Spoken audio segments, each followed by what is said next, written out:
এই, তুমি আমাদের গাঁয়ে জামাই লো? রাস্তার ধারে ওপেন বসে মদ খেছো? দাও তো শ্বশুরের নাম্বারটা, এখনই ফোন করে জানাচ্ছি। একটু দাঁড়ান, শ্বশুর চিকেন পকোড়া আনতে গেছে, এখনই চলে আসবে। সালা, জামাই শ্বশুর দুই মাতাল। ভাবলাম ভয় দেখাইয়ে মদটো কেটে দেবো, প্ল্যান বি কিছু ভাবতে হবে। আমি তো মস্করা করছিলাম। তোমার শ্বশুরকে ফোন করে বলো 1 প্লেট পনির পকোড়াও নিতে, আমি চিকেন খাই না। সালা, আরেকজন বেরিয়ে গেল। ভাই, মদ খাবি তো চলে আয়, আর সঙ্গে যাকে পারবি নিয়ে আয়। তা বলছিলাম, দেশি না বিদেশি? রাশিয়ান চলবে? সালা, ফ্রিতে গিলবে, তার আবার বিচার। তা জামাই শ্বশুর দুই মাতাল, তা মদ দোকানেই পরিচয় নাকি? না। তাহলে তোমার মতন পেঁচি মাতালের সাথে কেন মেয়ের বিয়ে দিল? সে অনেক বড় গল্প, শুনতে অনেক সময় লাগবে। তাতে কি, সময় বিছতে পাইলে আজকে আমি কোটিপতি হয়ে যেতাম। সারাদিন সময়ই পেরাই না, বাধ্য হয়ে মদ খেয়ে টাইম পাস করি, হাতে অনেক সময়। বলো বলো শুনি। দেখো, এটা তোমার 99তম সম্বন্ধ চলছে, সব সেটিং করা আছে। তুমি মুখটা শুধু বন্ধ রেখো, তাহলেই বিয়েটা হয়ে যাবে। সম্বন্ধ দেখতে এসছি না মদ দোকানে, বুঝতেই লাগছি। মেয়ে দেখতে এলে এইরকম মদের চাটকে দেয়। চুপ। দেখলি তো, পই পই করে বারণ করলাম। বাপ বেটিকে বাজার করতে পাঠাস না। জীবনে মদ আর চাট ছাড়া কিছুই চিনলেন না, সব মদের চাট নিয়ে চলে এসছে। বাই দা ওয়ে, তুমি জানলে কি কইলে এগুলো মদের চাট? দেখলে তো, বলেছিলাম মুখটা বন্ধ রাখো। তার মানে তুমি মদ খাও? না না, শুধু জানে। কি করে জানলে? আসলে আমি মাতালের বংশধর। এই বিয়েটাও ভাঙিল।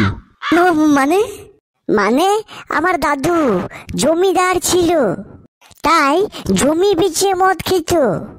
দাদু মরতে মরতে সব জমি শেষ। আমার বাবা ঘটি বাটি বেচে মদ খেত।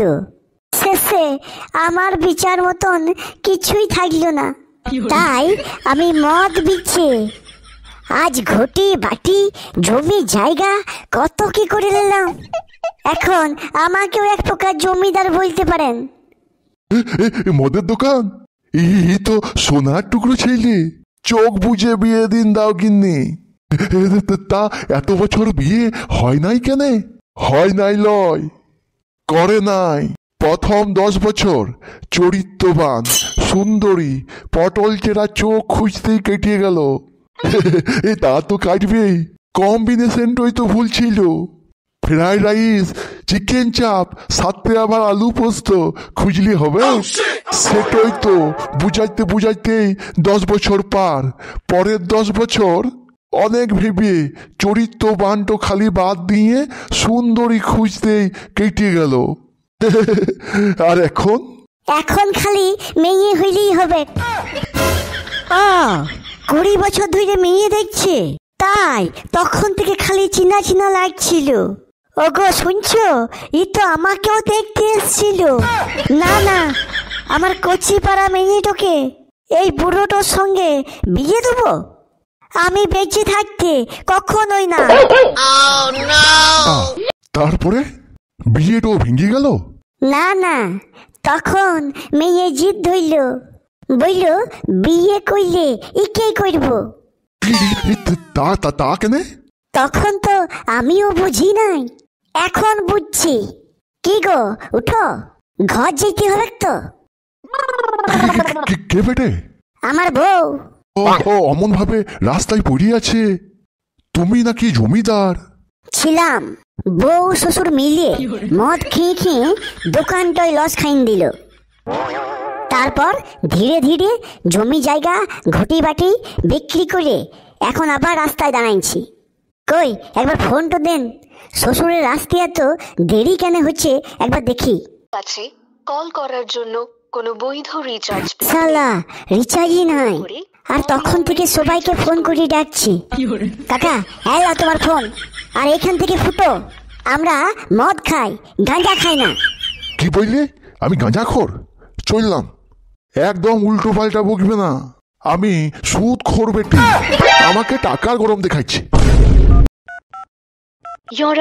আট কুড়ির বেটি, বক বক না করে দম থাকলে ফোন তো তোর ভাতারকে দে। আজ সন্ধ্যের মধ্যে টাকা না দিলে রাতে তোর ঘর যেছি। আমরা তো শুধু নেশা করি, আর ই তো শালা গাঁজা চিপাই খায়। আমারও কেমন মাথাটা ঘুরছে। ওসব আমি কিছু জানি না, আজ টাকা আমার চাই। কি জামাই, দুজনে বোতলটা শেষ করে দিলে নাকি? না না, কিন্তু আপনার ফিরে আসতে এত দেরি হইল কেন? আর বইল না, রাস্তায় একটা LICর এজেন্ট ধরেছিল। তা পলিসি না করাইয়ে ছাইল? হ্যাঁ, ওই কোনো রকমে বেঁচে এসছি। আপনার কপাল ভালো, আজ একটু লটারি কাটুন, ফার্স্ট প্রাইজ লেগে যাবে।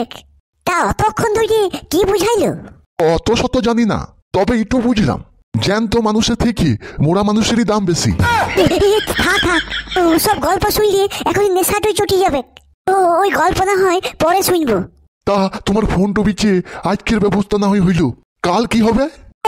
আজকে তো খাই, কালকের কথা কাল চিন্তা করব। শুনেন নাই, যে খায় দুধ চিনি তারে জোগায় চিন্তা মনে। যদি থাকে দুঃখ মনে করতে চাও ভালো, বিবং লিভ লং চ্যানেলও দেখে ফেলো। হাসতে হাসতে দুঃখ তোমার ক্লান্ত হয়ে যাবে। এই চ্যানেলে মজার মজার নতুন ভিডিও পাবে। ভালো লাগলে লাইক করে দিও শেয়ার, সাবস্ক্রাইব করে দুঃখকে বলবে don't care. Bangla channel, Bangali channel, পরিবারের সাথে দেখো। এভাবে সারাটা জীবন আমাদের পাশে থেকো।